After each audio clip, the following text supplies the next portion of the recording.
What's happening?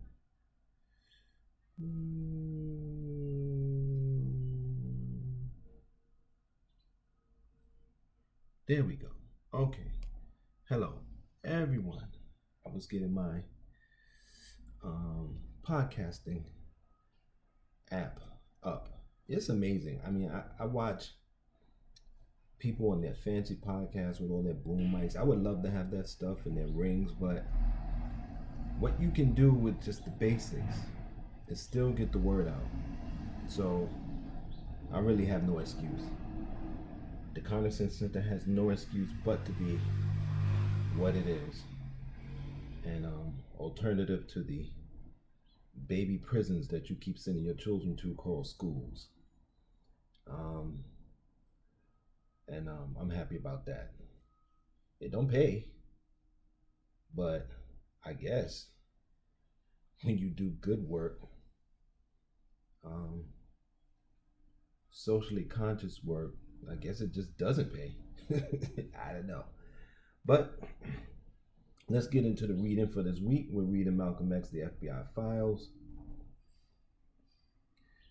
edited by Claiborne Carson. And I'm reading these files just how they're written. These are the actual files to let you know how they watch. I'm sure they're more sophisticated now, but I'm sure they just keep files the same way. They might even have AI keeping the files like this and not anybody that's actually writing it down. So,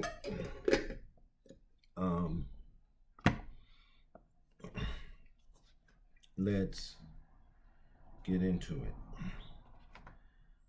He stated that NOI cooperates with the United States government more than any other Negro organization in that the NOI stops members from smoking, drinking, and committing crimes, and many other things which result in a benefit to the United States government, but which the government is unable or unwilling to do itself. Because of this, the NOI is the only group that really benefits the Negroes. He pointed out that other Negro groups do not have a program which will benefit the Negro, and eventually the Negro will realize this. He stated that when the Negro realizes that the government, white people, and so-called Negro leaders are not really helping the Negro or obtaining for the Negro the things which he wants or should have, then the Negro will start helping himself to these things. He did not care to explain this except by stating that at that time there could be a great deal of trouble. Well, we've got to the point. We've been so mentally depressed, mentally held or misguided. Let's put it that way. Mentally misguided that we know all of this, but what America has done is given us a pocket where you could just fulfill low desires and just do you, as we used to say in the hood. What is doing you? It's the same as like putting on some visors, watching a thing, programming, and just never coming off. Delusion, state of delusion. It's very costly though, very expensive as far as time, resources, and energy. So it's breaking down, but that's what has been going on until very recently. I say until 2020. You might say something different. Back to the reading.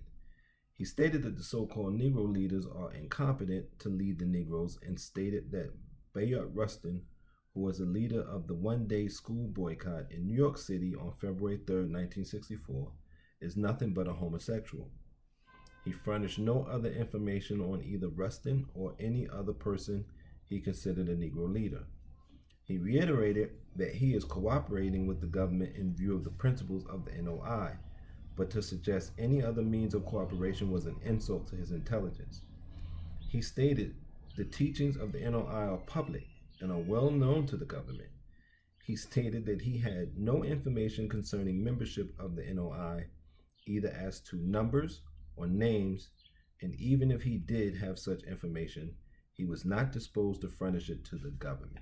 It's funny. He's saying how public it is, and they're proving him right by recording this. He stated that he would have no objection to being contacted by the Federal Bureau of Investigation regarding demonstrations or other public affairs contemplated by the NOI. He stated that he realized that in the past the NOI has been blamed for a number of incidents with which they were, in fact, not involved. He stated that he would be most willing to be contacted in order to clear up any such possible misunderstandings.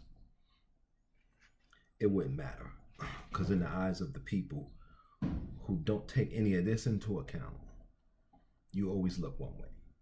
See, I look at things different because every time I look at anything, no matter how small it is, I put it in a context of all of the social structures that we're in. Back to the reading. Back to the text, as they say. 2311 97th Street on 2464 at Queens, New York City, file number NY105-8999 by SAS Bureau Deletion and Bureau Deletion. So I guess that's their agents' names or agents agents that were there, I guess. Date dictated 2/5/64. February 10, 1964. The rift widens between Elijah Muhammad and his principal lieutenant Malcolm X Little. The rift between Elijah Muhammad, self-proclaimed messenger of Allah and the leader of the fanatical black Muslim hate group, and his erstwhile lieutenant Malcolm X Little appears to be widening. Little was silenced officially and publicly by Muhammad a short while after President Kennedy's assassination, and as much as Little had made stupid and ill-timed remarks to the effect that President Kennedy's death gave him pleasure. Little has not taken this disciplinary action gracefully, and he has attempted to develop sympathy and backing for his position among other leaders of the black Muslims in various sections of the country. He evidently feels that Elijah Muhammad is in his declining years and that he is slipping. It is no secret that Little would not hesitate one moment to take over the leadership of the Nation of Islam, NOI, and incidentally begin living in the regal style which Elijah Muhammad enjoys. While Muhammad may be getting older, he is far from ready to hand over the reins of the NOI and all the affluent services benefits that go with it to Little. Muhammad is reportedly fuming at the temerity Little has exhibited in questioning the messenger's judgment, and it would not surprise anyone at all familiar with the works of NOI to see Little summarily expelled from this organization if he continues to buck the orders and wishes of Elijah Muhammad. This is a problem with these organizations. When Elijah Muhammad was dying, vultures all around him were trying to vie for the position.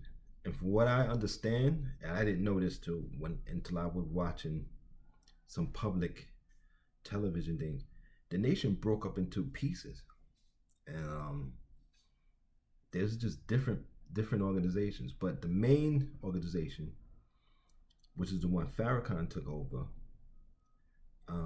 Farrakhan had to, from what I understand, put back together, because it was, people took what they could. If they couldn't have that position, they took what they could. There's one guy who ran the libraries who has a lot of the text. There's another guy that says he space travels that created another little branch. So from what I understand, they branched off. And I remember for myself when Louis Farrakhan had cancer, there were squabbles about who's going to be next.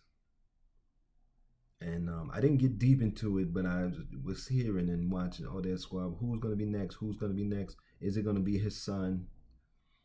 Is it going to be this person? Is it going to be that person? And I think, Khalid Muhammad, I think, was still alive then. So this always happens in these organizations like this.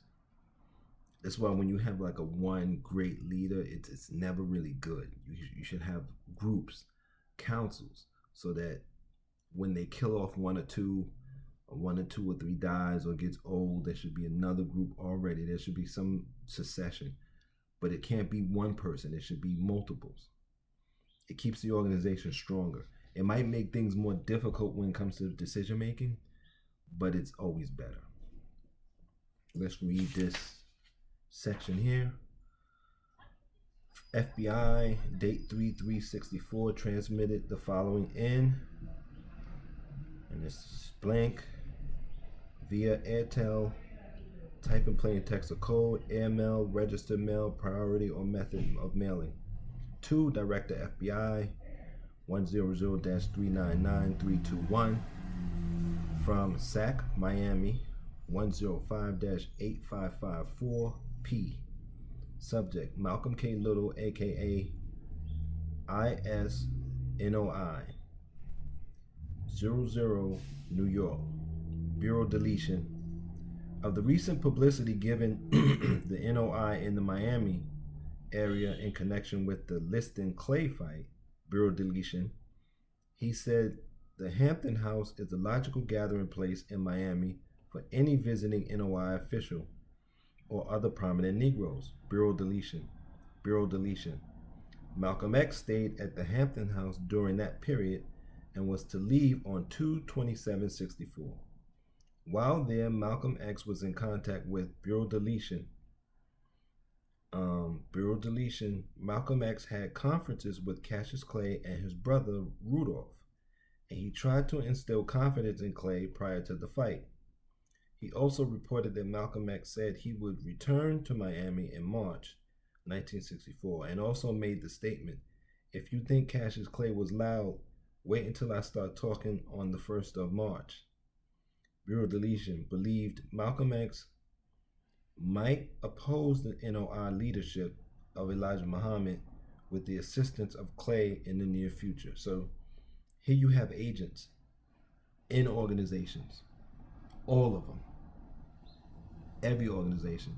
And I found out because I was a Jehovah's Witness as a young person, as a young man. I found out, I even went back as an adult, but I found out as a young person, any apocalyptic religion, which Jehovah's Witness is, believing that end date, has federal agents in their organization. They're watched and being monitored.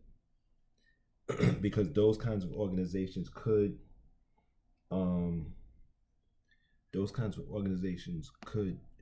try to bring upon an apocalypse. So you always have to watch them, which makes sense on a certain level. So, and any black organization has agents. Every black organization. By the way, the Klan has agents. Hell's Angels has agents. There's agents everywhere. Now, it's harder to destroy the Klan because of the reality of the United States. It's harder to destroy Hell's Angels. They're not, and those organizations are horrible organizations. They don't want to help anybody, which is probably why they get to run, do what they want. But most black organizations are all trying to help somebody, even if it's like to give you some hope in the future, or give you a sense of strength in yourself.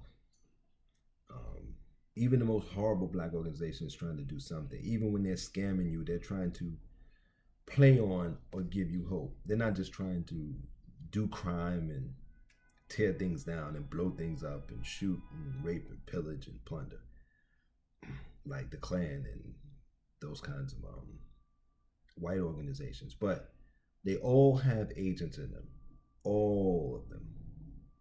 So, and you don't know who it is. Matter of fact, I used to watch Eddie Ellis, and he said that the Black Panther chapter he belonged to, I believe in Baltimore, was founded by an agent. The chapter was founded by an agent, and he was in charge of communications for that chapter, I believe.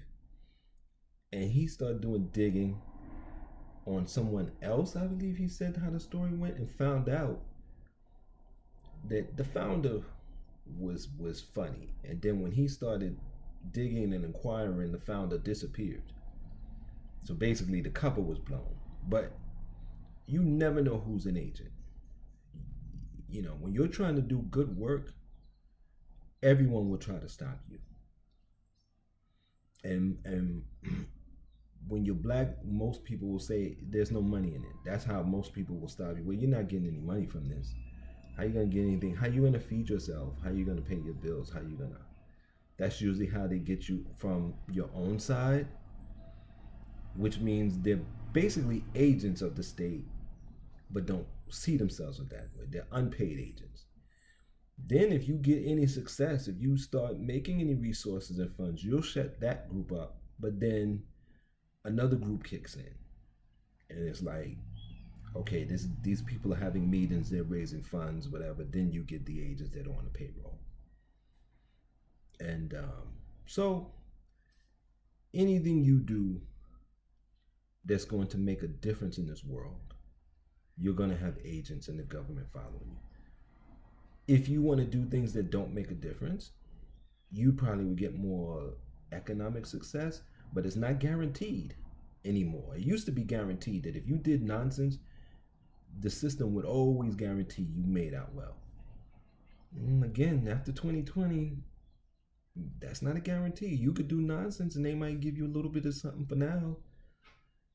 And you can't retire on that though, like you could back in the days. As Pascal calls the fatback and biscuits, it's not just, they're not just handing out fatback and biscuits like they used to, and not for long periods of time. So be very careful. If you have principles, stand by them no matter what they are. If you believe in it, you believe in it. Even if it's dead wrong, if you want to stand by it. Me personally, I learn, and when I get new knowledge, I change with what's real, right? But just stand up and do your thing. But if you're doing something just to get paid or partially to get paid, just know that part of it, the gravy train is over. So you might as well stand up for higher level principles, higher level consciousness, higher level concepts.